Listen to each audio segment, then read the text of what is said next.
RAB বিলুপ্তির বিষয়ে সরকার যা সিদ্ধান্ত নেবে তাই মেনে নেওয়া হবে বলে মন্তব্য করেছেন সংস্থাটির মহাপরিচালক একেএম শহীদুর রহমান। দুপুরে র্যাবের মিডিয়া সেন্টারে সাংবাদিকদের সঙ্গে মতবিনিময়কালে র্যাব মহাপরিচালক এই কথা বলেন।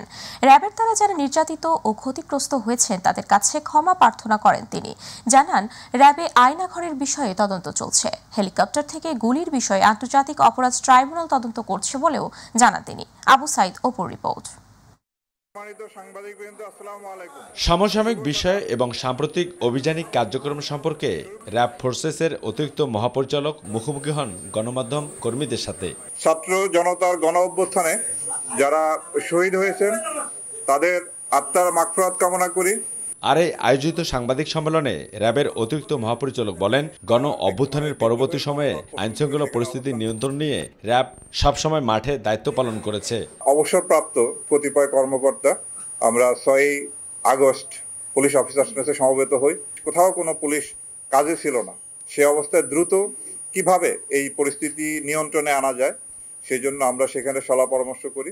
গার্মেন্টস, আনসার ও পল্লী বিদ্যুতের বিদ্রোহের ঘটনায় র্যাব নিয়ন্ত্রণের সক্ষমতার পাশাপাশি 350 জন চরমপন্থীকে গ্রেপ্তার করেছে। আর এছাড়াও 35 জন নিহত র্যাব সদস্যের পাশে দাঁড়ানোর পাশাপাশি গণ অভ্যুত্থানের সময় যাদের নিষ্ক্রিয় ভূমিকা ছিল তাদের 58 জনের মধ্যে 16 জনকে গ্রেপ্তার করা হয়েছে উল্লেখ করে র্যাবের অতিরিক্ত আইজিপি একেএম শহীদুর রহমান জানান, ইতোমধ্যে 4 মন্ত্রী ও 17 এমপি সহ মোট 350 জনকে গ্রেপ্তার করা হয়েছে। সরকার দ্রুত পদক্ষেপ গ্রহণ করার ফলে আইন শৃঙ্খলা বাহিনী খুব দ্রুতই কর্মে ফিরে আসে। তো আমাদের জন্য তখন বেশ কিছু চ্যালেঞ্জ ছিল। প্রথমেই ছিল আনসার বিদ্রোহ, এরপরে বিভিন্ন দাবি দাওয়া নিয়ে বিভিন্ন গ্রুপ রাস্তাঘাট অবরোধ করে তাদের দাবি দেওয়া জানাতে থাকে। এছাড়া যে গার্মেন্টস ক্ষেত্রেও বিশেষ করে সাভার, আশুলিয়া, গাজীপুর এই এলাকায় অনেক সমস্যা ছিল, যে সমস্যা এখনো বিরাজমান আছে। এছাড়াও যেসব অস্ত্র লুট হয়েছে তার 70 ভাগ উদ্ধার করা হয়েছে। 150 জন জেল পলাতক বন্দীকে হন্য হয়ে খুঁজছে র্যাব। পাশাপাশি নারায়ণগঞ্জের 7 মার্ডার হত্যাকাণ্ড নিয়ে সুষ্ঠু তদন্ত, জঙ্গি হামলা নিয়ন্ত্রণ, সাগরনীয় হত্যাকাণ্ড, গণমাধ্যম কর্মীদের সুরক্ষা সহ প্রয়োজনীয় তদন্তের স্বার্থে আন্তর্জাতিক অপরাধ ট্রাইব্যুনালকে যদি সহযোগিতা করতে হয় সেটাও র্যাব করবে বলে জানান র্যাবের এই শীর্ষ কর্মকর্তা। র্যাব দ্বারা নির্যাতিত বা অত্যাচারিত হয়েছেন তাদের কাছে এবং যারা হত্যাকাণ্ডের শিকার হয়েছেন, যেমন নারায়ণগঞ্জের 7 খুন সহ যারা র্যাব কর্তৃক হত্যাকাণ্ডের শিকার হয়েছেন তাদের পরিবারের কাছে আমরা দুঃখ প্রকাশ করি এবং ক্ষমা প্রার্থনা করি।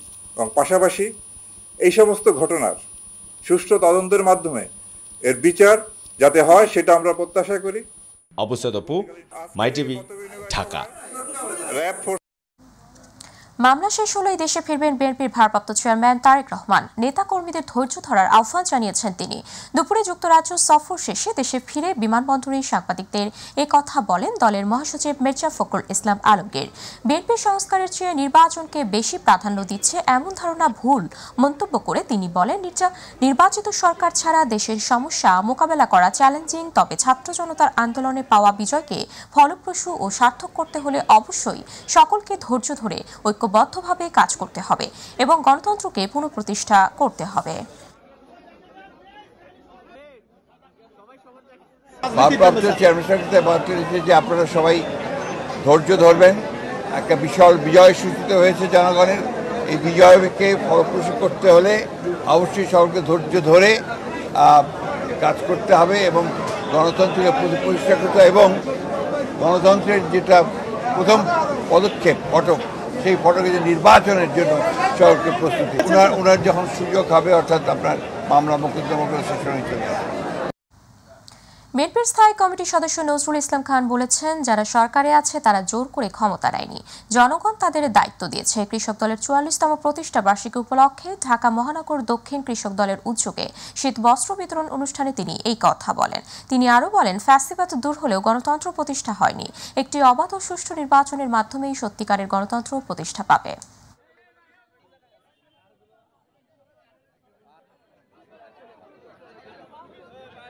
এখন যারা দায়িত্বে আছেন, সরকারে আছেন, তারা জোর করে ক্ষমতা দখল করে নেয়। আমরা এদেশের জনগণ, আমরা তাদেরকে দায়িত্ব দিয়েছি। আমরা তাদের দায়িত্ব দিয়েছি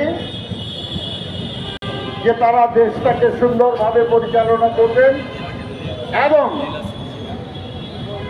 আগের মতন বিনা ভোটে না, রাতের ভোটে না, দামি ভোটে না, জনগণের ভোটে একটা সরকার নির্বাচনের ব্যবস্থা করবে। শীতের তীব্রতা বাড়ার সঙ্গে সঙ্গে দেশের বিভিন্ন অঞ্চলে কুয়াশার ঘনত্বও বাড়ছে। বিশেষ করে দেশের উত্তরাঞ্চল ও মধ্যাঞ্চলে মাঝরাত এবং ভোর থেকে সকাল পর্যন্ত ঘন কুয়াশা পড়ছে। আবহাওয়া অফিস জানিয়েছে, উত্তরাঞ্চলের কয়েকটি বিভাগের বিভিন্ন এলাকার তাপমাত্রা 12 থেকে 15 ডিগ্রি সেলসিয়াসের মধ্যে ওঠানামা করছে। আজ দেশের সর্বনিম্ন তাপমাত্রা চুয়াডাঙ্গা ও গোপালগঞ্জে 10.2 ডিগ্রি সেলসিয়াস। শৈত্যপ্রবাহ না হলেও তাপমাত্রা এর কাছাকাছি নামতে পারে।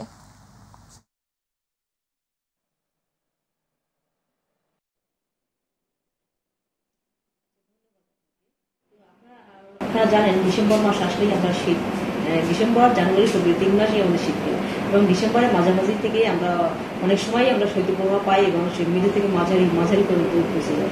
এখন তো ডিসেম্বরের মাঝামাঝি প্রায় কাছা এসে গেছে এবং এখন পর্যন্ত শৈত্যপ্রবাহ কিন্তু আসে নাই। এখন 10.2 শৈত্যপ্রবাহ যখন আসবে অত্যন্ত বড় সময়, সেটা কিন্তু মাঝামাঝি হয়ে যায়। তারই সূত্র ধরে এখন ডিসেম্বরের মাঝামাঝি প্রায় হয়ে আসছে, যদিও আজকে ডিসেম্বরের 12 তারিখ।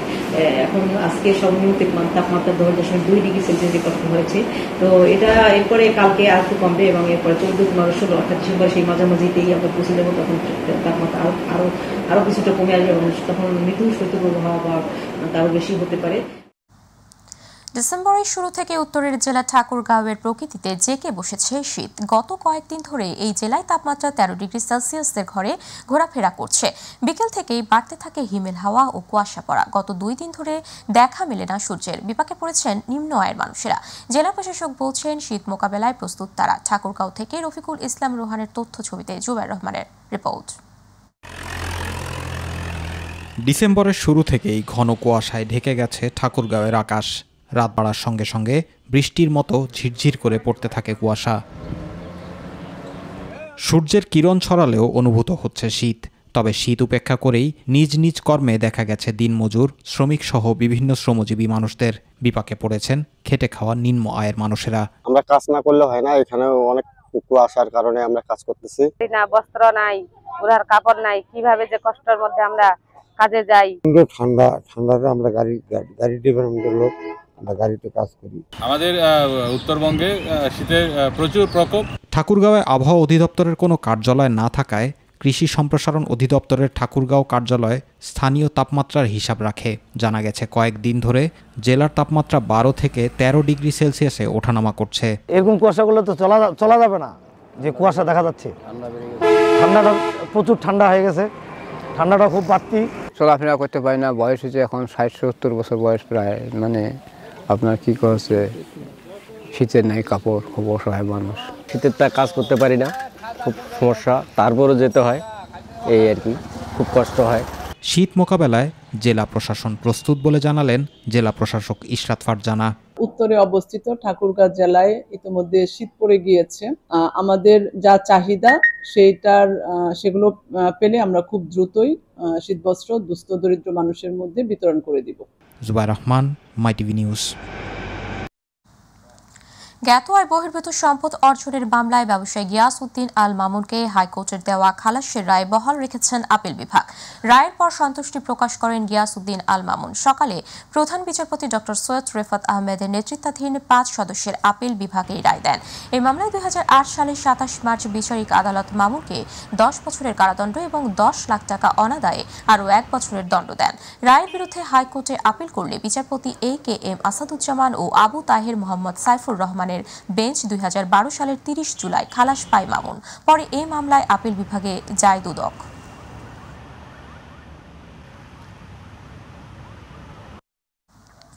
চট্টগ্রাম প্রকৌশল ও প্রযুক্তি বিশ্ববিদ্যালয় জুনিয়র শিক্ষার্থীদের র্যাগিং করার দায়ে 11 শিক্ষার্থীকে 6 মাসের জন্য সব ধরনের একাডেমিক কার্যক্রম থেকে বহিষ্কার করা হয়েছে।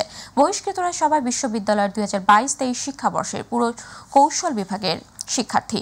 বুধবার বিশ্ববিদ্যালয়ের স্টুডেন্টস ডিসিপ্লিন কমিটির 278তম সভায় এই সিদ্ধান্ত হয়। পরে কমিটির সদস্য সচিব ও ছাত্র কল্যাণ অধিদপ্তরের পরিচালক মোহাম্মদ মাহবুবুল আলম স্বাক্ষরিত বিজ্ঞপ্তিতে এই তথ্য জানানো হয়। বিজ্ঞপ্তিতে আরও বলা হয়েছে, বহিষ্কৃত শিক্ষার্থীরা এই 6 মাস বিশ্ববিদ্যালয়ের কোনো আবাসিক হলে অবস্থান করতে পারবেন না। তবে তারা চাইলে আগামী 15 দিনের মধ্যে একাডেমিক কাউন্সিলের চেয়ারম্যান বরাবর আপিল করতে পারবেন। না ফেরার দেশে চলে গেলেন 21শে পদকপ্রাপ্ত রবীন্দ্রসঙ্গীত শিল্পী Papiya Sarwar.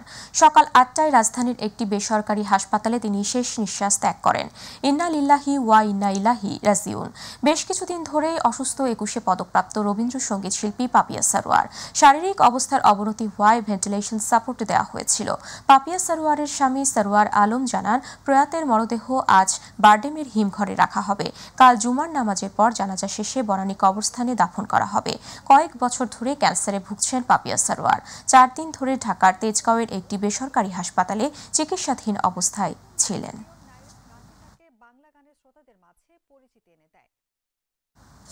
Advertising agencies association of Bangladesh এর নেটওয়ার্কিং ইভেন্ট AAAB হাব হয়েছে। সোমবার সন্ধ্যায় বনানী ক্লাব ব্যাংকুয়েট হলে AAAB হাব হয়। অনুষ্ঠানে প্রায় 60টিরও অধিক বিজ্ঞাপনী সংস্থার স্বত্বাধিকারী সিইও, অ্যাসোসিয়েশন এবং কার্যনির্বাহী পরিষদের সদস্যবৃন্দ উপস্থিত ছিলেন। ইভেন্টে বিশেষ বক্তা হিসেবে উপস্থিত ছিলেন ইউনিলিভার বাংলাদেশের চেয়ারম্যান ও ব্যবস্থাপনা পরিচালক মোহাম্মদ জাভেদ আক্তার। অনুষ্ঠানটি মডারেট করেন কার্যনির্বাহী কমিটির সহ সভাপতি নাজিম ফারহান চৌধুরী। অনুষ্ঠানে বিজ্ঞাপন জগতের অগ্রজ গীতি আরাজ সাফিয়া চৌধুরী, রামেন্দ্র মজুমদার, সারা জাকের, মুনির আহমেদ খান ও ইউসুফ হাসান উপস্থিত ছিলেন। 1978 সালে যাত্রা শুরু করে advertising agencies association of Bangladesh.